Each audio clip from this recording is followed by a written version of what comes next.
Welcome to another edition of the Bandwagon. And today is joining me today is Steve Rolls, who's a well-respected writer, policy analyst, predominantly working for the drug policy think tank Transform. Welcome to the Bandwagon today, Steve, and it's a pleasure having you on. It's a pleasure to be here. Yeah, it's really. I think we've spoken a few times over the years, but never in this kind of in this format. So I'm really excited in terms of where some of these discussions go today. Cool, great. Well, let's see where it leads. Yeah, let's see where it starts. So, Steve, you've been really at the forefront of trying around the whole the legalization debate in the UK. If I just ask you, can you give us a quick snapshot for those people who may not be fully aware of the drug policy within the UK or Europe or the world? For those people in this country to start off with, where are we with that discussion? Well, I mean, it's a good time to be having this discussion because this year is, in fact, next month is the 50th anniversary of the Misuse of Drugs Act 1971. So it's 50 years really that we've had the same drug policy, the same foundational piece of legislation, which is fundamentally prohibitionist in nature. So the idea behind it, I mean, you can trace the concept of prohibition and a kind of criminal justice approach, a punitive enforcement approach to drug control. You can trace it back further. You can trace it back to the beginning of last century. But in terms of its sort of modern incarnation in UK legislation, it is the 1971 Misuse of Drugs Act. And the idea behind it, and I don't think it was a malicious plan. I don't think it was conceived in any evil way. But the idea was essentially to deter people from using drugs by criminalizing the possession and use of drugs, which is what the Misuse of Drugs Act does. Not for all drugs, obviously not for alcohol and tobacco, but cannabis, LSD, heroin, cocaine, and so on. And then to use punitive enforcement against the production and supply of drugs to reduce the availability. So to deter use and to eradicate the market. So that's been a 50-year project that has absorbed billions upon billions of pounds of taxpayers' money, and it's been a total failure. It's really on its own terms. It's been a stunning failure. It's not deterring use. Since 1971, use of almost every drug has increased, and the scale of the market has grown enormously. So on its own terms, on its basic goals to deter people from using and to reduce availability of drugs, it's failed. Drugs are more available now than they've ever been. They're cheaper. In many cases, they're purer. Anyone who wants to use illegal drugs can get hold of them very easily. And millions of people do. So, and more people do. And so it's failed on its basic premise, which was to create a drug-free society. We're further away from that than we've ever been. But its failure is worse than just failing on its own terms, because it's actually created or exacerbated a whole series of harms. So it's actually made drugs which are intrinsically risky more risky, because when you buy illegal drugs, you don't have any knowledge about what's in them, about their strength and purity. They may be missold or adulterated. There's no information on safer use available from the vendor or on the packaging. And it's also led to mass criminalization. Millions of people are criminalized by these laws. Millions of people have got criminal records as a result of these laws.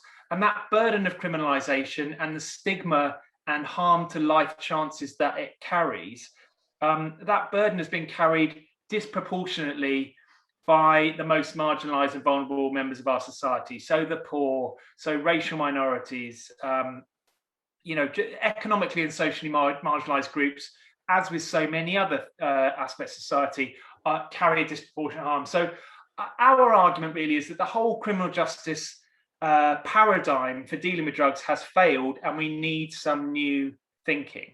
Now, in terms of the debate in the UK, I think there is a general acceptance of that overarching critique. I think there's a general acceptance that what we're doing at the moment isn't working, has not worked historically, and change is needed. And I think probably that's most dramatically shown by the issue with drug-related deaths. I mean, it's the most sort of striking, startling, heart-wrenching, awful manifestation of the failure is the fact that the UK has like a third of all European drug deaths take place in the UK. We've got the highest, amongst the highest levels of drug-related deaths in the whole of Europe, and Scotland in particular has the highest level of drug deaths in the whole developed world. And they've been rising and rising over the last 5 to 10 years. And, you know, it's a very striking manifestation of the human cost of the failure of our drug policy is the fact that, you know, drug-related deaths are now in their thousands every year. So people see that failure, and, you know, it means that today, I think a lot of the sort of drug war rhetoric, the kind of, look, let's get tough on drugs, let's crack down on drugs, let's, you know, punish people, let's, you know, send in the police to smash up drug gangs and all the rest of it, it rings ever more hollow. People aren't buying it. And it's not just the public, but you can see that the debate has moved on in the media. So even sort of traditionally conservative media like the Daily Mail and the tabloids and the Telegraph and Times are adopting much more sort of open-minded progressive positions on the need for change. We're seeing it's much easier for politicians of all colours, all political stripes, to discuss drug law reform openly now without being kind of accused of being weak or soft on drugs or surrendering and all that kind of nonsense that you did used to get a lot of in the past. And I think we're seeing increasing sophistication in the voices of civil society, and that's not just blowing our own trumpet for Transform. You're seeing, for example, the Royal Society for Public Health and the Royal College of Physicians and the British Medical Association and the Lancet and the BMJ, these very authoritative voices, professional organisations, senior police, are calling for new thinking. They're calling for an end to the criminalisation of people who use drugs. They're calling for a public health approach instead of a criminal justice approach. So I think the debate is definitely moving. I mean, there are many different dimensions to it. You know, the support for ending the criminalisation of people who use drugs, for decriminalisation, is quite significant now. I mean, that's been in a majority for some years. Support for more radical change, like legalization and regulation of drugs, is moving as well. We've seen some polls in the last couple of weeks, 2 polls that showed a narrow majority of British public supporting legalization of cannabis, for example. So there's a definite feeling of change momentum, and I think part of that is driven by the international context, because there's a lot of reform going on around the world. A lot of countries are decriminalizing drugs, ending the criminalization of people who use drugs. Cannabis has been legalized across North America and Mexico and Canada and across the world, and so just merely talking about these things is now is mainstream. It's not like when Transform started 20 years ago, we were seen as kind of cranks and extremists and radicals for suggesting a different approach and for suggesting the war on drugs has failed and we should think about ending prohibition and exploring legal regulation. But today, Transform is quite kind of, we're not cool anymore. We're kind of quite mainstream and boring now, which is how it should be. We want those debates to be mainstream and normalized, because that allows it to move forward. So, there's still a long way to go, but change is happening around the world, and change is increasingly happening in the UK. And you've seen that with, police diversion schemes in 5 police authorities across the country. That is effectively like Portuguese-style decriminalisation. So decriminalisation isn't, we can call it diversion or decriminalisation or de facto decriminalisation. We can talk about that more if you want, but the fact is, it's already happening in the UK in 5 different police authorities. So, these things are happening, like drug testing at festivals. Is happening, already. The Loop is doing it at multiple festivals not in the last couple of years because of the pandemic, but before that, going back to 2016. Heroin prescribing, heroin prescribing is legal availability of the most sort of feared and threatening drug of all, is then prescribed legally to people who are dependent on heroin. So, it is it's not legalization because it's in the classic sense, because it wasn't criminal. It's a medical, provided through a medical channel. But, these things are already happening. The debate around drug consumption rooms, for example, I think we're within touching distance of a pilot drug consumption room in the UK, probably in Scotland. I suspect Carol Black will recommend it in probably next month. And then the government will probably use that as a cue to do it. So a lot of things that would have seemed impossible only a few years ago are actually already happening in the UK, which I think could make people feel confident that debate around things like wider decriminalisation at a national level, possible legalisation of cannabis, a model somewhat like Canada, is probably not as far away as many people think. So the debate, it's difficult in the UK. Things aren't moving as fast as in certain other countries, but we are making progress, and I think the stage is set for a lot more progress in the next coming months and years. I mean, you've explained it eloquently, and probably one of the best ways that I've heard in recent times around, the debate around legalization. I think the question it's common sense. We know that. I think we can all kind of agree that the mainstream parties will have it as like political suicide if they did their open manifesto straight away. I'm open to be persuaded. Apart from the real factual information that you give, what is the main resistance of why the actual conversation is almost kind of hushed away and people don't want to think about it? We go through little bizarre scenarios of where you have the ACMD having that little dance, and in terms of like giving their recommendations, is it actually ever enforced on some bits? So you've got like the classification jumping around again from certain drugs from B's to C's, A's to whatever. Why can't they just open their mind and have a bigger conversation in terms of like raising the whole issue around declassification or legalization? I mean, sort of going back to what I started with, is that I think we are getting there. Yeah. I mean, if you can really see some quite enlightened views becoming very mainstream. So the Times newspaper, they ran an editorial in response to the Royal College of Public Health calling for decriminalisation of all drugs. The Royal College of the Royal College of Physicians supported that.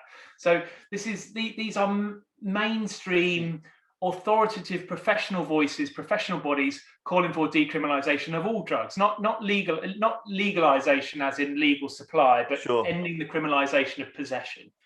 But the Times wrote an editorial in response to the Royal Society of Public Health call, saying, look, we support this call. The problem with it is they haven't gone far enough and called for legalization and regulation of drugs as well. So this was in the Times. This was a leader. This was their leader editorial. The Economist has called for the legalization of all drugs for years. The British Medical Journal has written an editorial calling for the legalization of all drugs, and so has the Lancet. These are, the most authoritative medical journals in the world. So, I think it is being normalized. And I think one of the, if you wanted a kind of symptomatic of how far things have come, we are currently organizing a kind of campaigning initiative around the anniversary of the Misuse of Drugs Act. To get, and our aim was to get 50 MPs and parliamentarians to sign up to this, to 50 MPs for 50 years sort of thing. Yeah. And we only launched it a couple of days ago, and we've already got 50. I think probably by the time we May 26th is the actual anniversary date, and we're doing some events, and there'll be a lot of media around that week. Hopefully we'll have nearer to 100. And these are not MPs and peers saying, we want to legalise all drugs. The statement they're signing up to is the war on drugs and the Misuse of Drugs Act has failed. We need to, have a, I can't remember the exact wording, but basically we need to have a rethink and find policies that actually support our shared goals of delivering public health and reductions in crime and so on, which, so there is an acceptance, and we've got MPs from the Conservative Party, Labour Party, SNP, Greens, Plaid. I think we might even have one from the DUP. So, across all parties, there is not just behind the scenes support. That's been going on for years. We've been talking to MPs for years, going, no, I agree with that, but I'm not going to say it. But they've stepped over the line I'll get killed in the media. Yeah, they've stepped over the line in order to put their face to the actual viewpoint. And the thing is that they're coming out and supporting these things. A bit like Sadiq Khan saying he was happy to look at legalizing cannabis last week in the run up to the mayoral election. He's looking at that now. He's coming out with, I'm going to look at decriminalisation, legalisation of cannabis, like weeks before the London mayoral election, not because he thinks, not because it's going to cost him, but because he thinks it's going to win him votes. And I think, to me, that again shows how the times may have changed, where a well-expressed kind of clearly made argument, acknowledging the failures of the war on drug and calling for sensible reforms done responsibly and in a kind of adult way, not just, yay, drugs are brilliant, can actually be a political asset now rather than a political cost. And all these MPs and people who are stepping out and calling for drug law reform, they are not getting slaughtered in the media. It's just not happening. So I think this idea that it's political suicide is just, it's just not true. So the Green Party now has a really strong platform calling for the legal regulation of all drugs. And they are, at least in percentage terms, they're doing well, in the UK and across much of Europe. The Liberal Democrats have a policy calling for legalisation of cannabis. I mean, Transform did a lot of work with both the Green Party and the Lib Dem. We'll work with any party when they're ready to come up with a good policy. Obviously, the party you want to work with is the party of government, and that's the Conservative Party. And in some ways, it may seem like they're the furthest away because they are small c Conservative as well as big C Conservative. But interestingly, as with other parties, but particularly the Labour Party, there's actually a split within the Conservative Party. You've got your kind of the more sort of moral authoritarian sort of Anne Widdecombe types, I've got you. Who are very anti drug law reform and take more socially conservative positions on those sorts of issues. And then there's actually quite a sort of more sort of small government, libertarian, free market type grouping within the Conservatives who are very up for it. So you've got some, people, I'm not a sort of conservative. I'm certainly not kind of Brexiteer, but you've got a lot of those people do actually support drug law reform. So you've got people like Nigel Farage supports cannabis legalisation. There's a number of MPs who've supported our campaign. You've got people like quite sort of right-wing, commentators, people like Tim Harwood or Richard Tice and Guido Fawkes, who are all openly advocating for cannabis reform in particular, but in many cases wider reform. So, for me, it's a strength of the movement is that we have support from the left and the right and the centre and everywhere in between. And Transform's probably one of the only organisations in the world that's had endorsements from Milton Friedman, the famous free market economist, and from Noam Chomsky, the famous sort of left-wing political theorist. So, for me, it's great because I hate sort of culture war politics and partisan politics. And, we do get to work with, the Labour Party and the Conservative Party, both of whom, interestingly, have drug policy reform groups, that are actively promoting drug law reform agendas within their respective parties, and the Lib Dems and the Greens and so on. So the party political landscape is quite interesting. You've got some parties like the Lib Dems and the Greens, sort of who are very committed to drug law reform already. The two big parties where really, realistically, if we're talking about affecting political change, where you need to get support. I think we're seeing quite a lot of movement within the Labour Party in particular. Sadiq Khan, I think, was quite symptomatic of that. We're not seeing much movement from, Starmer seems to be quite risk averse. He's made some rather disappointing comments about drug law issues in recent weeks. But even in the he was talking about it. He was Party, talking about it in Scotland, wasn't he? When Starmer went up. yeah, to he Scotland. said he was asked about. He was just asked about something as basically timid as decriminalising possession of cannabis, which is nominally decriminalised in much of the country anyway. There's diversion programs. There's warning schemes. A lot of people who are caught with cannabis wouldn't be prosecuted anyway. A lot of people still are. Don't want to make out that problem's gone, but don't want to send the fines to you. Yeah, he said he thought the policy was roughly right. And I think he was a bit caught off guard, and he kind of defaulted to a sort of old school status quo position. And hopefully he will be being pushed by some of his more forward-thinking MPs. And I think, even if you're being completely politically cynical, and I'm not saying he is, or I'm not saying anybody is, but it's getting increasingly clear that a drug law reform position, there's nuance and sophistication within this as to what we're actually, if you say we're going to legalize all drugs, your support will go down to 8-10%. But if you're saying about, look, we want to have a public health approach, we want to end the criminalization of vulnerable people, we want to, invest in treatment and education rather than putting those people in prisons, it's actually popular. People, because it's not just that people see the failure of the status quo, they don't want to have to pay for that. And we are spending 3 to 4 billion every year enforcing the war on drugs in the UK, and then we spend billions and billions more dealing with the fallout of that failure in terms of the crime and ill health that it's fueling. So people don't like failure. They feel that the police have got other things they should be worrying about rather than busting small-time drug users and weed smokers and so on. They don't want to see vulnerable people chucked in prison.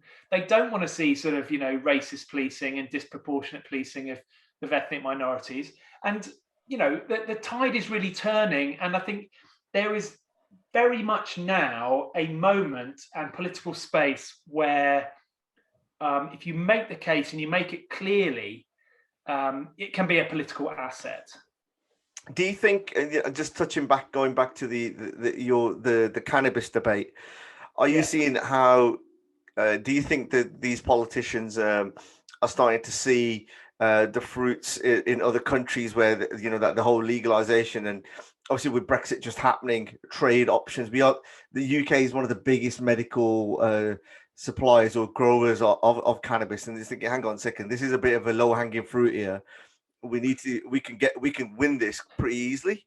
Yeah, I mean, it does feel like on cannabis there's a number of things aligning that may push I mean, if I look at something like equal marriage, gay marriage, which 5 or 10 years before it actually happened in the UK, no one would have imagined that it was going to happen. It would have seemed like a distant fantasy. Then it happened in the US, and suddenly it became okay to sort of talk about it and advocate for it, and it became much more mainstream. And then you saw David Cameron and Theresa May and people doing videos saying, yeah, equal marriage, advocating for it. Voices who, what had historically been a sort of third rail conservative issue suddenly became very much more normalized and mainstream. And then it happened. And now a couple of years later, we look back and go, what, did that used to be illegal? Are you serious? And it's something that seemed impossible has now happened, and it's completely normal, and it's just weird to even think that it was ever illegal. Now, cannabis is being rapidly legalized across the US, and I think probably this year we'll see the MORE Act passed. It's been sponsored by the Vice President. It was championed by the Speaker of the House this last week. He actually tweeted, happy 420 from the Senate Majority Leader. And I think when that happens, when you get federal legalization in the US, I It mean, there's already disperses about, out. yeah, I think it will make it a lot easier, and it will sort of accelerate a bit, sort of domino effect, accelerating the debate here. Because I think, you know, your more craven politicians will look at that and go, yeah, hang on, we want a piece of that. We want a piece of that business. We want a piece of that money. We want a piece of that tax revenue. And increasingly, we want a piece of that popularity, because it is a popular position with some of their key demographics. You know, the Conservatives are desperate to appeal to a younger group who generally are overwhelmingly supportive of cannabis legalization, because they, you know, just for various cultural demographic reasons. But it's not just the US. You've also got Mexico is legalizing cannabis like next week, literally next week. And Canada legalized cannabis in, you know, a couple of years ago, 2018. So we're rapidly getting towards the point where that entire North American continent will be a legal cannabis jurisdiction. And you've got Uruguay, and you've got Jamaica, and you've got some states in Australia. And there was a referendum just narrowly lost in New Zealand. South Africa is legalizing cannabis. You know, Luxembourg is legalizing cannabis. Switzerland is legalizing cannabis. Israel is legalizing cannabis. The Netherlands, I know everyone thinks it's already legal there, but it's not. They are actually finally legalizing cannabis production and supply to the coffee shops in the Netherlands. So all over the world, it's kicking off with cannabis. And it does feel that there is a sort of domino effect inevitability to it. And, you know, because each time one of these countries does it, and it's shown to be effective, and, you know, all the doom mongers disasters don't happen. You know, you don't get these explosions in youth use. You don't see stone drivers all crashing into each other, and all the sort of disasters that people are predicting don't happen. And actually, you see criminalization of people who smoke cannabis drop. You see police save loads of time. You see new tax revenue. It actually works, you know, unsurprisingly. Prohibition's a disaster. Regulation makes a lot of sense. You know, it makes it much easier for politicians to get behind it if they can point to other countries that have done it. It's a bit like Portugal and decriminalization. You point to it and go, look, they did that. The outcomes were really good. Why don't we give it a try? And so it really knocks out the legs from underneath the arguments of the opponents when you've got real world case studies unfolding all over the place. So I think cannabis legalization is probably accelerating. And I think that for the Conservatives, the economic argument may also be a really important one, because there's around $1 billion a year in tax revenue from a legal cannabis market. At the moment, they're foregoing to the, you know, illegal operators. And you know, and given the, you know, economic challenges we're facing with Brexit and the pandemic and all the rest of it, the prospect of $1 billion a year in tax probably quite attractive to your cynical, craven politicians. That's it. It's true. I mean, like in 2013, I think it was. Yeah, 2013, you wrote a book around how to regulate cannabis and an actual practical guide of it. Yeah. How close were you from when it started happening, from your plan, the way that you foresee it, to actually somebody who's got it close to perfection? So if we're going to go, if the UK is going to go down that road, you know, obviously you've obviously discussed it in your book and you looked around, but which countries is got it almost spot on that we should be thinking as a model of excellence? It's a really good question, because different, you know, there isn't, when we say let's legalize cannabis or let's legalize any drug, there's more than one way to do it. You know, you can go from a very strictly regulated, sort of almost a state monopoly like they have in Uruguay, to the much more sort of commercialized markets like they have in, you know, Colorado and some other US states, which is much more like sort of alcohol markets with sort of branded products and marketing and advertising and big corporates and so on. And then you've got somewhere like Canada, which is somewhere down the middle, where you've got in some ways strictly regulated. So things like unbranded packaging and, you know, bans on advertising and marketing. But then you've also got kind of these big corporate players and some troubling trends towards kind of corporate monopolization of production. Which ones is it? And with alcohol and tobacco companies, big alcohol and big tobacco. Are they coming in? Are they coming into the cannabis market? Big. Yeah. Now, and I think that's very worrying. And we write about our concerns about that. I don't want big alcohol and big tobacco, given how awful they have been historically. Undermining public health regulation at every turn, prioritizing their profits over public health at every turn. We really don't want them bringing that kind of expertise in corporate capture and just the ugly side of sort of corporate drug sales. We don't want that in cannabis markets. But the interesting thing is, with something like legalization of cannabis, you've got an opportunity. You've got kind of a blank slate. You can build the market and structure it in the way that we think is appropriate for a drug associated with those particular sets of risks.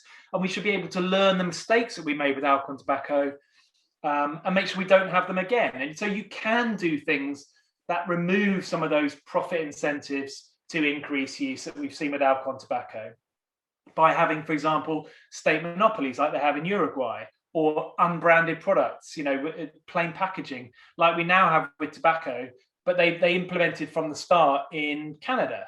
And things like limiting the number of licenses you give to any particular corporate player, like they do in Massachusetts in the US. So we can look at all these different approaches for cannabis regulation around North America and around the world, and say, okay, how can we learn from that?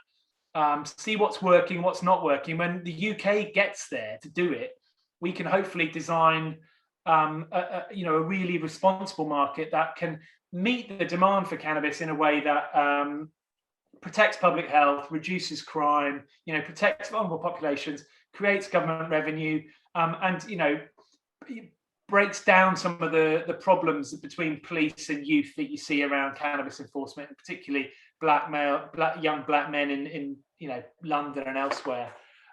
So we can do it right, and that is the work Transform is trying to do. And we've worked with, I worked as a consultant in Uruguay, designing their policy, and with the Canadian government in Canada back in 2018.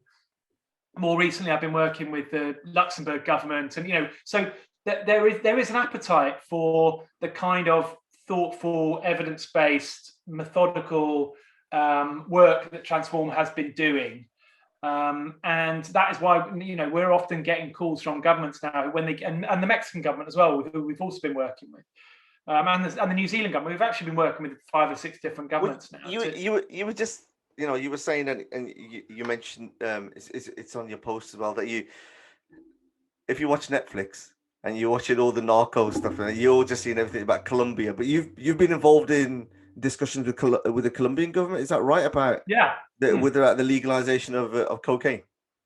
Yeah. So I was just actually a book I wrote in 2017 called Legalizing Drugs, the key to ending the war, which is going to be available from next week, I think, as a PDF on our website. You don't have to buy it. I'm not plugging my book. Do you want? I'll put the link. I'll put the link to the website, and then you can put the link on the website. I'll be tweeting it later in the week. Yeah, sure. But the foreword for that book was written by Cesar Gaviria, he's if you've seen the Narco series, he was the president of Colombia in that series, who took down Pablo Escobar, and he wrote the foreword for my book. And he's someone who fought the drug war himself. He fought against Pablo Escobar, took him down, in fact. Do you think he won? Do you think he won? So go on. Do you think he won? Who? Pablo? No, obviously not. He didn't. But you see, that's the point, that he fought the drug war for, literally fought the drug war for his whole term. And Colombia has been fighting the drug war, in many ways, our drug war for us, on the front line in Colombia for decades, and it's ravaged the country, destroyed, fueled the civil war, caused untold human displacement, human misery, human death, fueled so much violence and cartel corruption and insecurity. It's been and that's something we really need to think about, is that our drug policy in the UK and in the Europe and in the developed world has this huge impact on the producer countries and transit countries, places like Colombia and Afghanistan and Central America and Mexico, where so many plant-based drugs are produced and transited. You know, they're to serve primarily to serve markets in Europe and North America. So you know, the decisions we make here have impacts in Colombia. You know, the cocaine that people are using in London does come from Colombia. Now, you do hear that quite often. Oh, if you're using cocaine, it's unethical and you're fueling. And that's true. It is. It is unethical. People should not be using cocaine because it is fueling violence. But I always feel it's a bit. It's just they got it round the wrong way if they're blaming the drug users, because it's not like the drug users have an option to go and buy fair trade, ethical, organic cocaine. Yeah. It's not. There is only one kind, and it is the cartel variety. You know, if there was if there was ethical fair trade cocaine and people were still buying the cartel stuff, I'd say, okay, now you've got a better argument. But it's not. It's prohibition that creates that problem. And I was just actually looking at one of the UN reports today. The UK is the biggest importer of legal medical cocaine in the world. We import about 350 odd kilos of cocaine a year for medical uses. And so there is a legal cocaine market.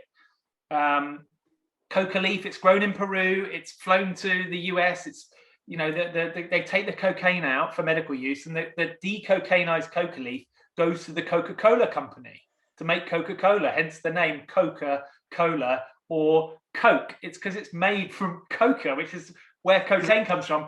And then all the cocaine comes to the UK. So that, you know, there is already a legal cocaine market. It's not a mystery. That legal cocaine market, there's no Pablo Escobar, there's no cartels, there's no violence, there's no, you know, decapitated bodies being strung up off motorway bridges.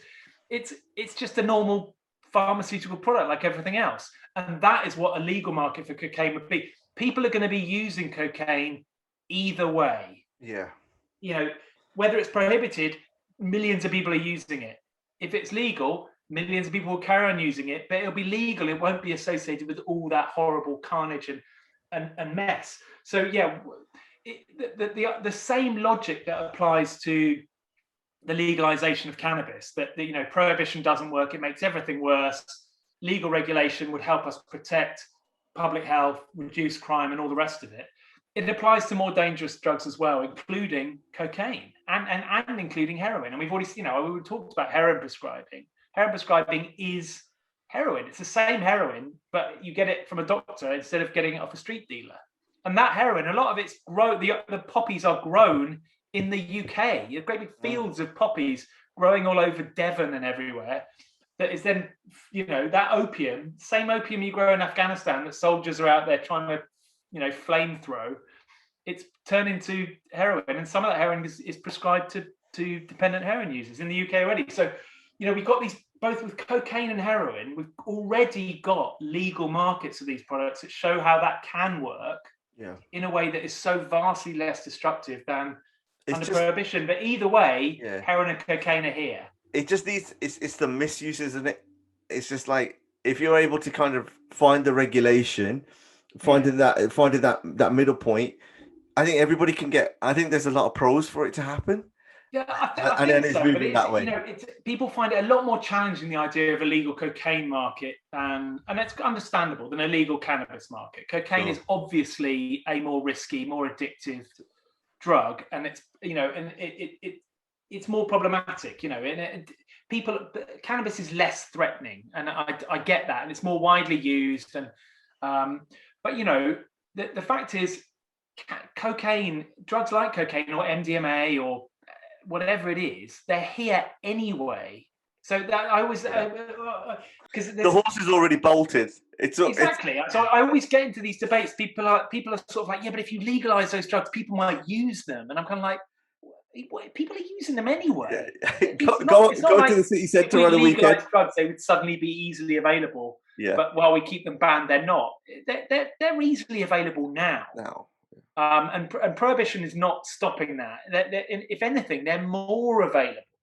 because you have unprincipled, you have unregulated dealers selling them on the streets to anyone who's got money. That's, there's no ID, there's no controls, there's no age controls, there's no controls of any kind at all.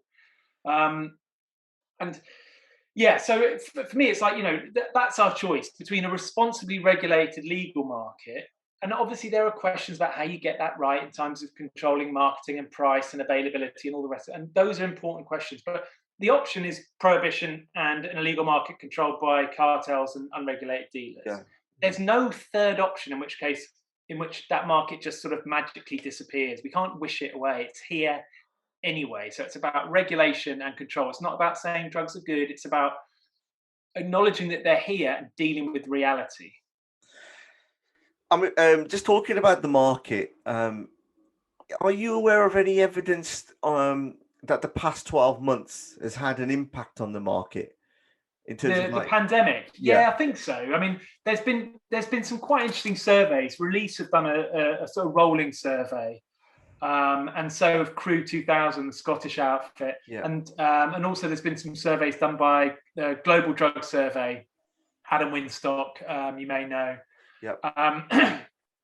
And they've generally showed that it's been quite a mixed picture. I mean, on the whole, there's been a decrease in things like MDMA and cocaine use, which it sort of makes sense because the nighttime economy is not there. Yeah, the kind of club party drugs, unsurprisingly, because people aren't going to clubs or festivals, use of those drugs has tended to go down. Drugs which maybe you might make more sense in the context of lockdown have both gone up and down. So if you look at both, things like cannabis and alcohol, there's been some people have used lockdown as an opportunity to, okay, everything's changing. I might use this to make a change in my life, cut my alcohol use, cut my cannabis use, whatever.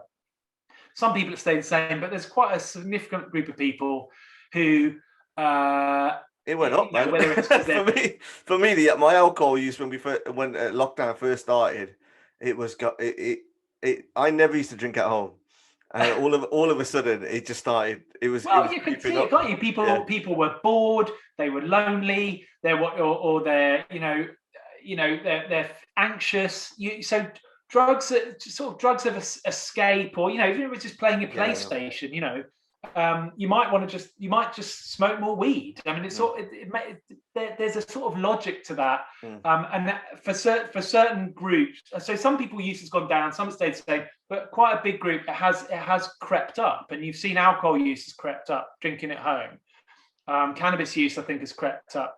And I suspect it's partly kind of Netflix and PlayStation, boredom, Zoom quizzes. But also, people who are in abusive relationships, or people who are anxious or depressed. And, there has been this mental health problems associated with lockdown. And a lot of people will self-medicate with drugs, whether they're legal or illegal ones. I think there was one surprise. I think a lot of people thought drug availability would go down, that there would be a drought of drugs because it would be harder to get drugs into the country. There's less movement of people.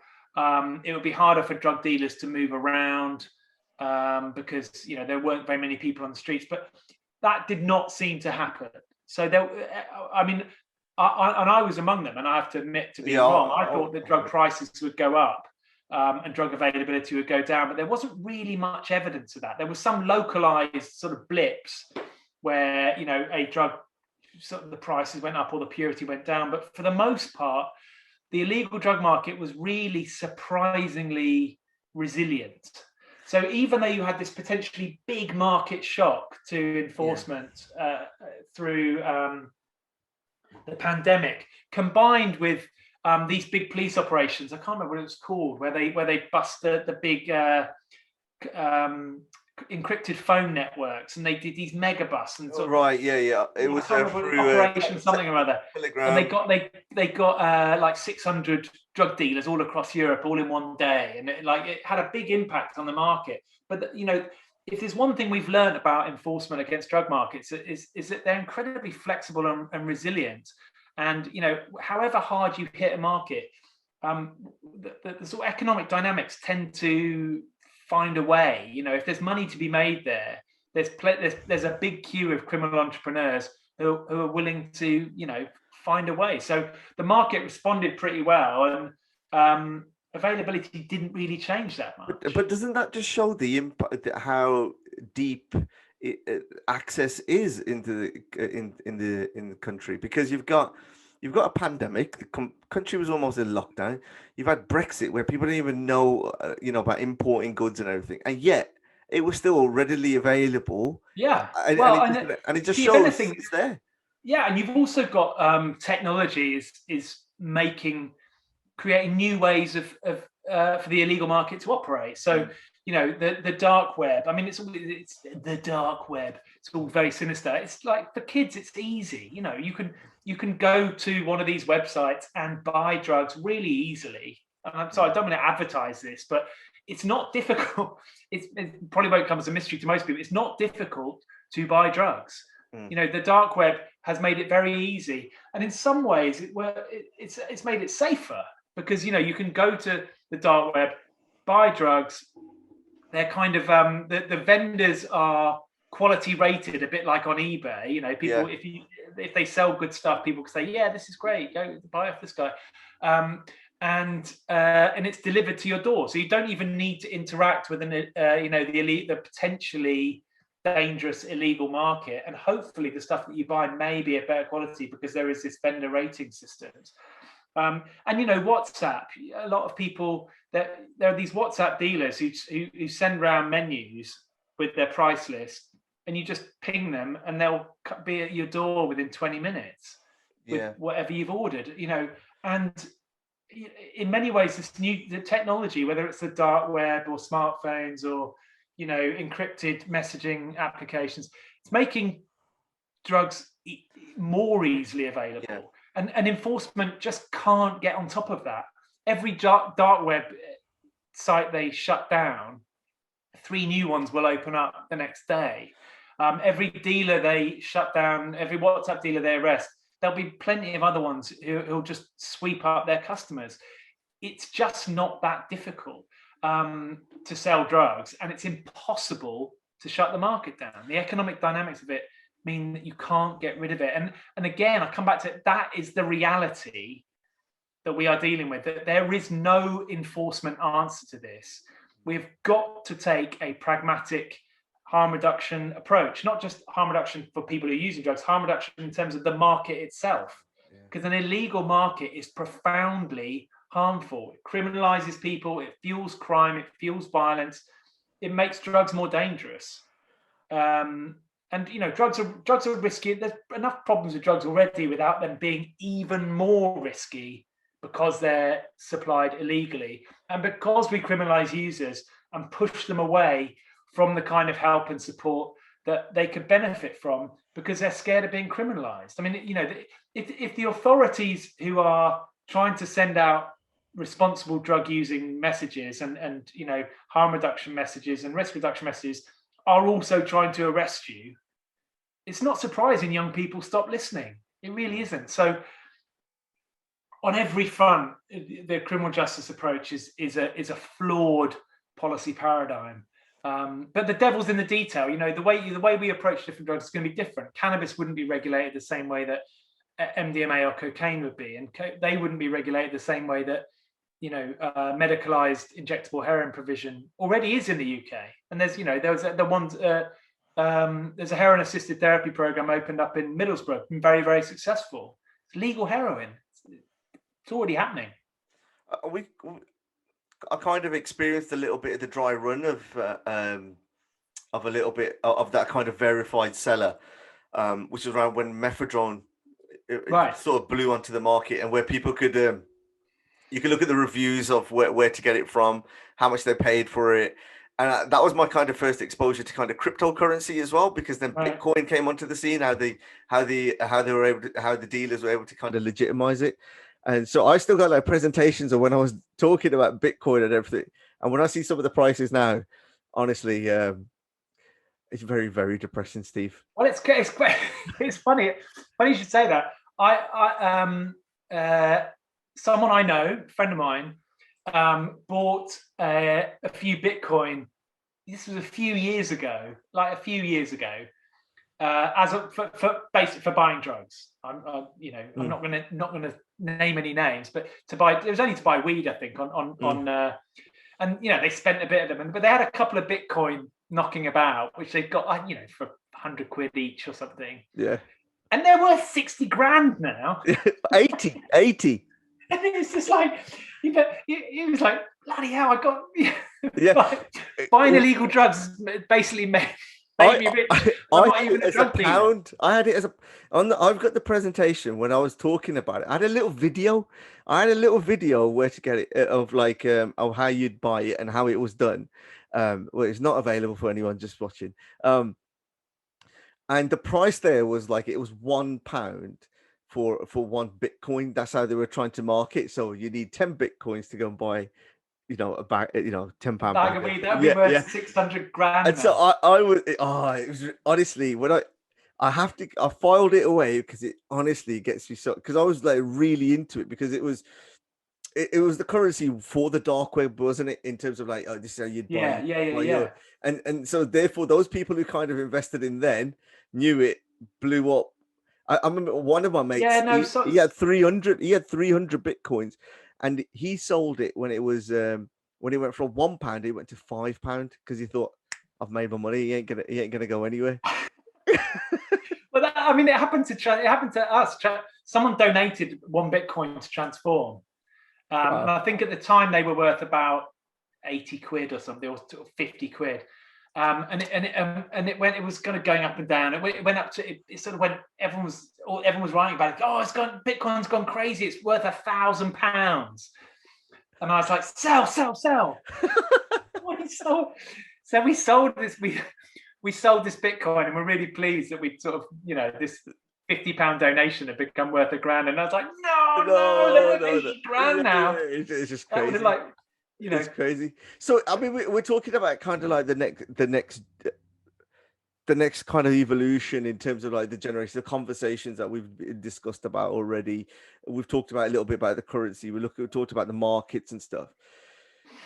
Do you feel, and this is a bit of a kind of a personal question, do you feel that the kind of area of people like yourselves, organizations, is becoming more a bit of an echo chamber as well? Because it's the discussion around the wider drugs and alcohol agenda is getting lost on the political political menu.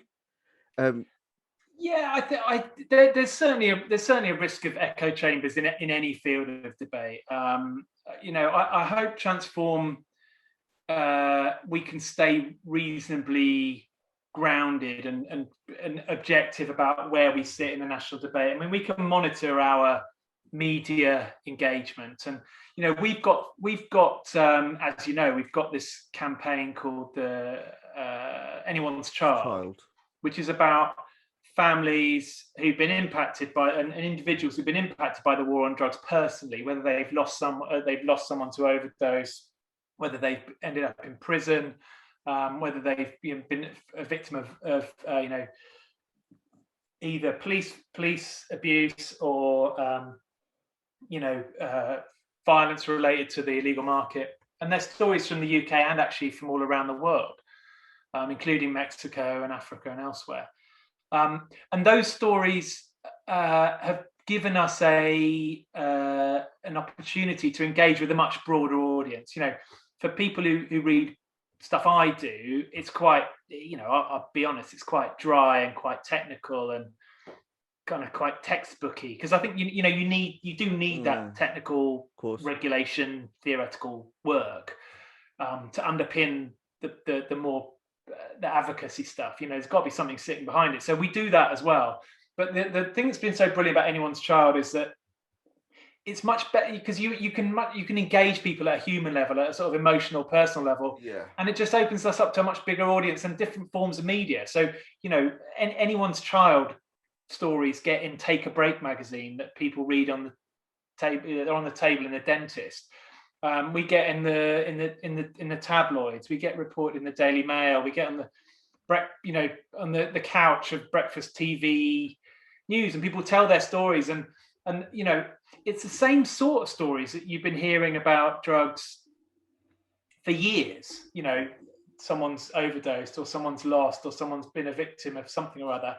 But the difference is that rather than using that to justify the war on drugs, these same people, these same parents and families and brothers and sisters and so on, they're using those stories to say, we need change, because it's not just the drugs that are the problem here, it's the whole policy and legal framework. It's our whole way of approaching and thinking about drugs, which has fueled the harms and the pain and heartbreak that I personally have experienced. So that's been a really good thing for us, because I think it does move us out of that kind of slightly ivory tower policy nerdy academic world that we Transform can tend to inhabit, and it forces us to engage with the human stories and the human cost and of failure.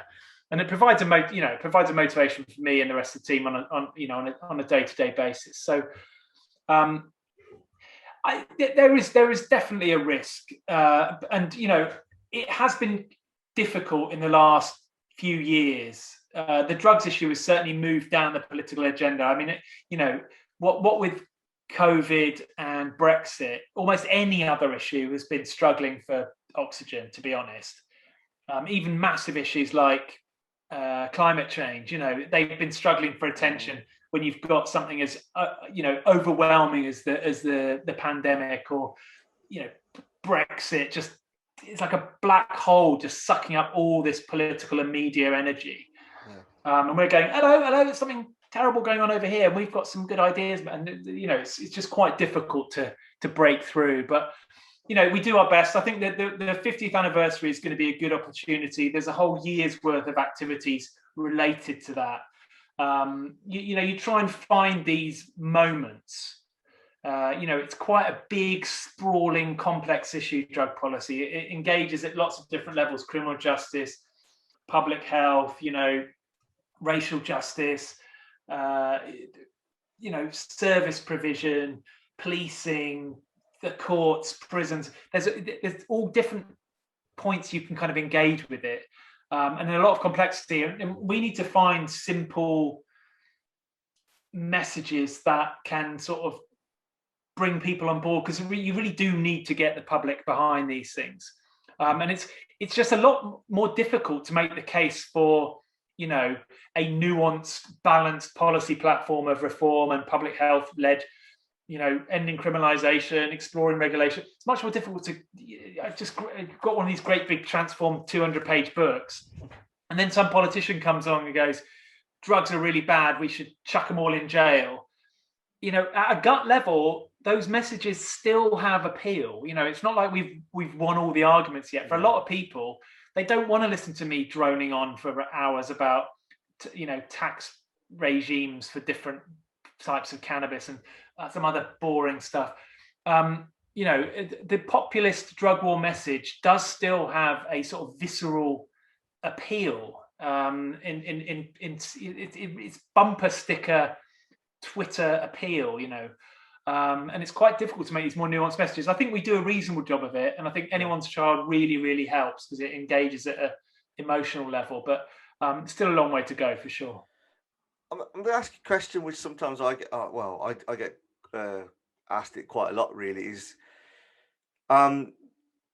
within this field, there isn't that many people from the diversity is not necessarily represented very well in a lot of the kind of high echelons of organizations and drug and alcohol ones.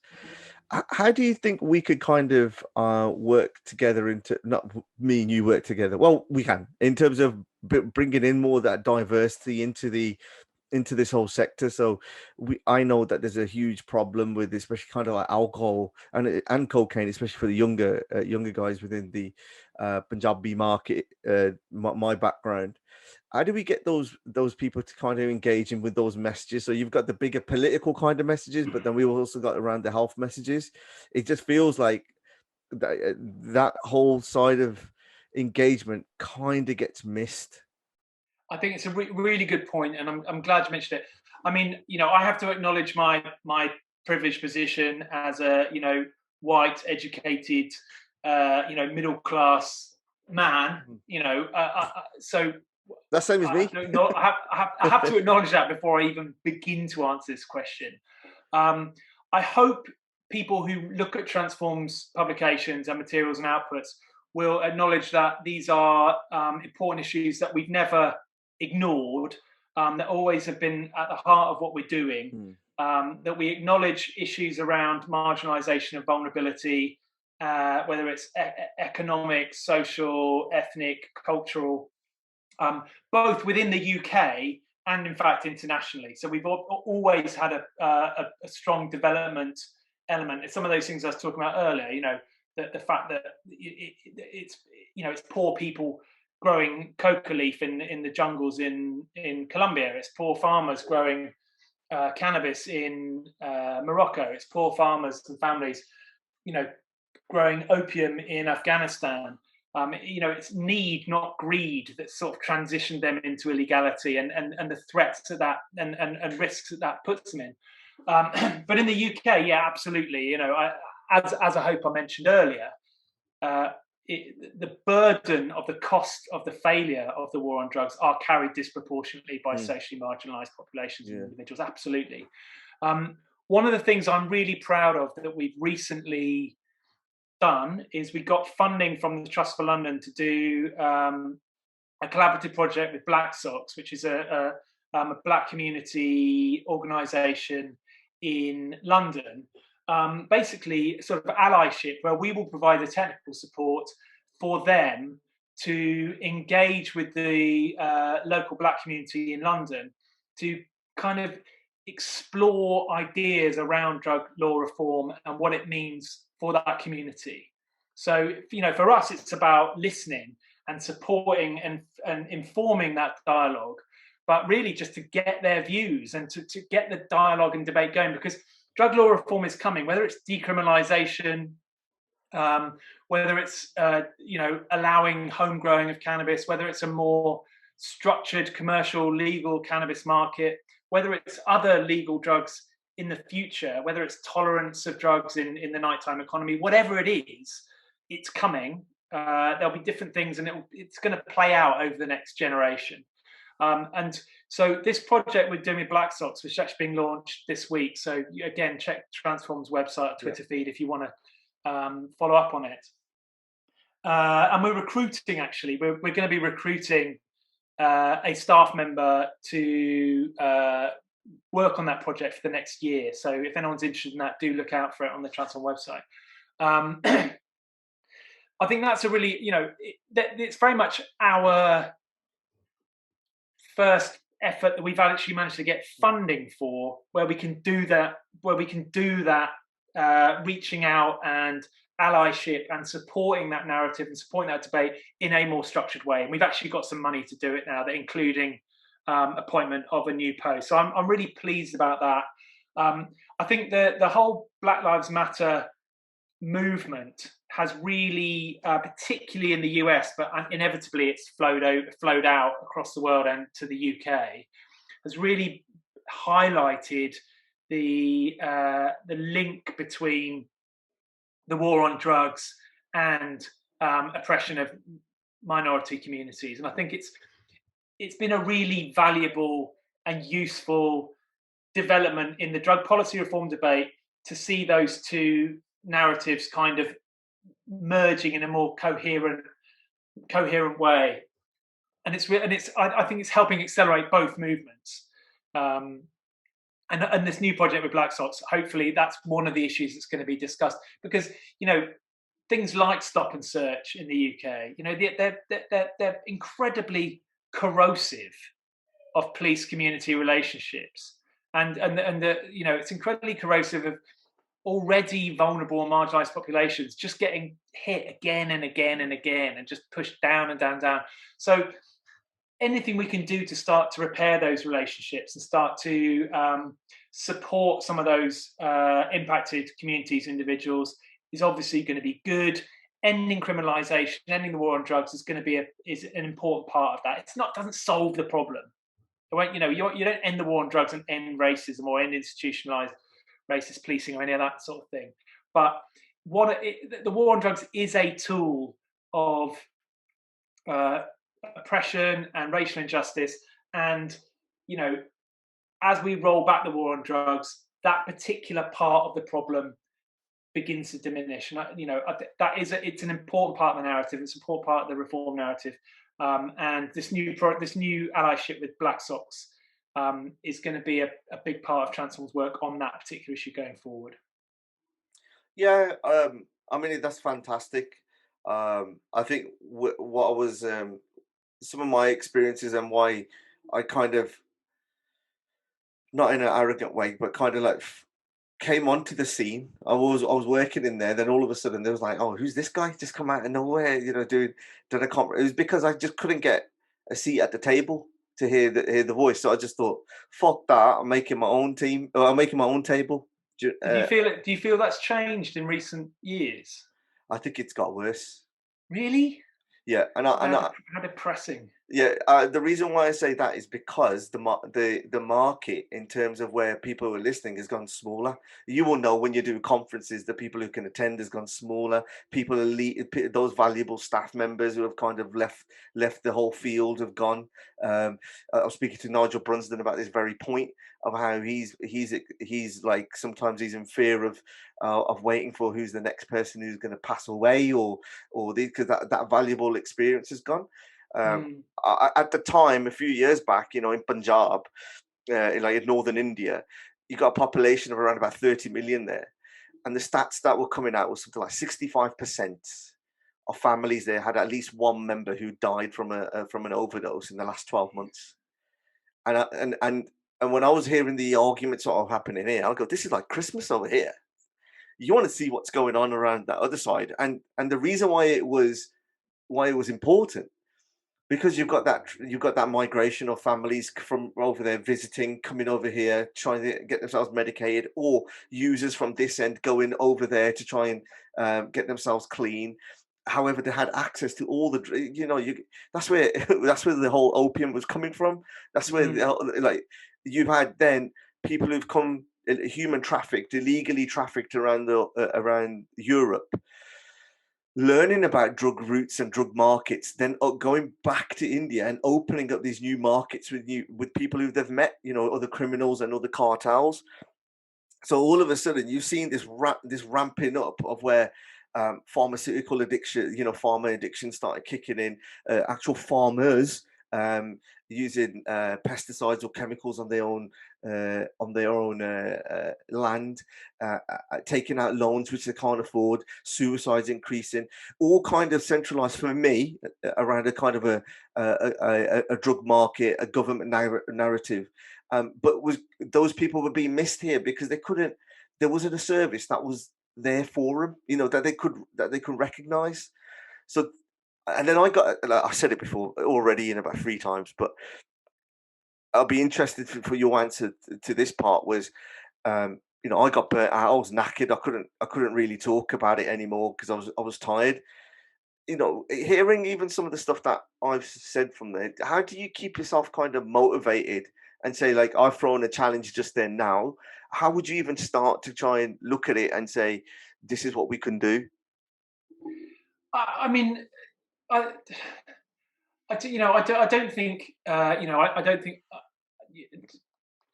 I can. There's a limit to what I can do, and there's a limit to what I'm just saying, opinion. And there's a limit to what Transform can do. Oh yeah. I'm just saying what I'm saying is we try and play our part. I'm saying is that us. Sorry, I shouldn't have said you. In terms of like what we can do in this country, as kind of what we can do to sort the problems out here, or we can do to sort the problems out in the whole development. Because if at the same time we're looking at you're working across the world, you've seen your experiences, which is good. Is there a blueprint that can be kind of put together, adapted in order to say, right, look, if governments are not going to enforce it and get it done, as a people, as organizations, that they can utilize it and make it more inclusive? Well, I mean, there is drug treatment and harm reduction have been shown to be cost effective in low income, middle income, and high income countries. I mean, we know that they work, and actually, basic service provision, basic harm reduction, is not expensive, and it's not expensive. And the same case that you would make for harm reduction in one country, it does cross borders. Harm reduction treatment works. It works for individuals, it works for communities, and it's cost effective for governments, because if they don't deal with those issues, again, being cynical politicians, because unfortunately a lot of them are, if they don't deal with those issues, it creates greater costs for them and society downstream. So even cynically, even when you don't care about the people, I mean, I do. I hope you do, and we all do. But if you're a politician, you don't care about people. You care about the money, and it makes sense to do it in every way. And I think international advocacy, action through international organisations like Harm Reduction International do fantastic work around the world. Action through organisations like UNAIDS and the World Health Organization, who do, and even the UNODC,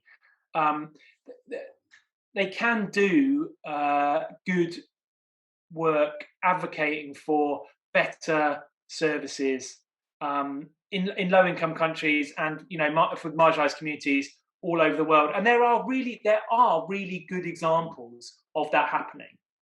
And I think it's really good to learn from those good examples and share that knowledge more widely. There are some really good examples of service provision in India, for example, and in Thailand, and that can be shared. I mean, it's not an organized. It's not something Transform can do, but we work with organisations like IDPC, the International Drug Policy Consortium, which is a network of I think about nearly 200 now organisations, including drug service providers all across the world, advocacy groups, civil rights groups, human rights groups, harm reduction providers all across the world, including a number of groups in India. And they share knowledge, they share expertise, they provide solidarity and political and technical support. I think that's the best we can do, work collectively as a civil society through umbrella groups like IDPC to try and address some of these localized challenges. Because, we can talk, you're right, we can talk about these issues in very broad, generalized terms, but every little local region, every town, every country faces their own unique set of political, cultural, economic challenges, and any drug problems that they're facing have to be seen through that particular lens, as do any solutions to those drug problems. So me going, oh yeah, I'm working on legalizing the bill to legalize cocaine in Colombia, that's no use for opium problems in Punjab. But there are examples of really good practice and best practice and treatment provision for opioid treatment provision in India, which can be shared and can be done. So I think dialogue, working together, collective action to pressure governments, is important. But getting those big institutional voices on board, telling those stories, getting out there, it all helps. I think it's been a lot more positive in the last 18 months or 2 years, that from what I hear anecdotally anyway, that it is moving.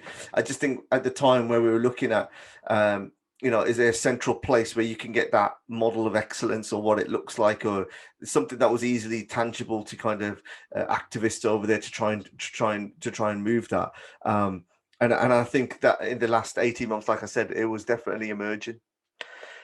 Just coming towards the kind of the end on this. I mean, it is called the Bandwagon, and I do this with every guest. And is there something that that is something that you want to kind of get off your chest, or that you see that you're experiencing within this field?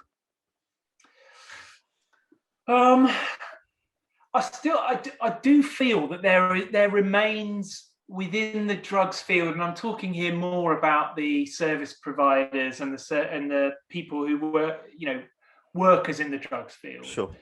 That there does remain a kind of reluctance to rock the boat. to challenge the status quo, to say the laws don't work. And that's a massive generalization. There are loads of brilliant advocates and champions of change as well. But there is an institutional reluctance, particularly among some of the bigger service providers. Not all of them. Some of them are great. I mean, you know, CGL, Kaleidoscope. There's a bunch of them are really quite full on and outspoken. But some of the service providers and some of the sort of institutional bodies, they're very reluctant to challenge the status quo. Advocacy for even something like ending the criminalization of people who use drugs. So ending the criminalization of the people in their care, of their clients. I don't see that kind of vocal advocacy that I would hope for. And I do find that frustrating. I appreciate that a lot of it is funding related. You know, a lot of them are government funded or local authority funded indirectly, and they don't want to rock the boat. You know, they don't want to bite the hand that feeds. And I hope that some of the kind of umbrella groups within the field, like Collective Voice, for example, can become more outspoken, more passionate in terms of advocating not just for you know, more funding. Obviously, funding issue in services and treatment is a massive issue. I appreciate there've been cuts. It's a disaster. They need not just to have those cuts, you know, reversed, but they need additional funding. I absolutely acknowledge that. But I think there's a lack of acknowledgement of the harm that the legal policy environment is inflicting on the people that a lot of these services are trying to support. You know, a lot of people who are harmed by drugs, their problems are quite simply made way, way worse by carrying the stigma of a criminal record or by using dirty street drugs in you know, marginalized environments because of the criminality. So I'd like to see people in the field engaging with that critique more and coming together and acting collectively, not competing with each other for funding, but working together collectively to push for change in a more structured and focused way. So in the short term, ending the criminalization of people who use drugs, as well as obviously all the funding issues and commissioning politics and all that stuff, but specifically on the law, ending the criminalization of people who use drugs. You can't be not saying that. It just feels completely inappropriate. The World Health Organization said the entire UN infrastructure now has a common position advocating for decriminalization of people who use drugs. There's no excuse. The Royal College of Physicians, there's no excuse for service providers not speaking out on that anymore. But beyond that, also advocating, acknowledging the harms of prohibition and beginning to engage in a more public and focused, strategic way in the debate around legalization and regulation, because it's coming and they are a vital voice and they need to be at the table. Because if they're not at the table, it's going to happen anyway, and they won't get to have their say, and they need to, because they are the experts, or they represent a considerable body of expertise that needs to be part of this discussion. At the moment, they're not, or at least not enough. So that would be, I guess, my appeal to the people in the field. Got that one off my chest. Yeah, no, that's. How do you feel? I feel better. It's quite therapeutic. No, that's cool. That's cool. Steve, it's been a pleasure. So what I'm going to do is during this podcast, we've mentioned several books and the links. So anybody who's listening on YouTube, or especially in the description, I'll put all the links on there so they can look at all that. Be really excited for next month's huge campaign kicking off, so we can hopefully get it over 100 plus with the MPs. And then we'd get everyone write to your MP. Go and check on the Transform website. We've got some suggestions on what to say. Get them to sign up to it, because it's a fairly it's a fairly open call. It's not too contentious, but it's acknowledging there's a problem and that there's a need for change, and that is a starting point. Yeah. Steve, just a personal thank you. You've always been one of those people that, if ever I was unsure about a particular kind of narrative or discussion point, I always check your profiles, always have a look at, your points, and you've always been really engaging. So even if something that's been, anything that's been raised on here and you want to get more information, I definitely know they've got a real open door policy. So just a personal thanks from me, Steve. Really appreciate it. Anyone who's interested, get in touch with us. Thanks All very right. much. Thanks. Great to be on the show. All the best. All right. Cheers, mate. Cheers.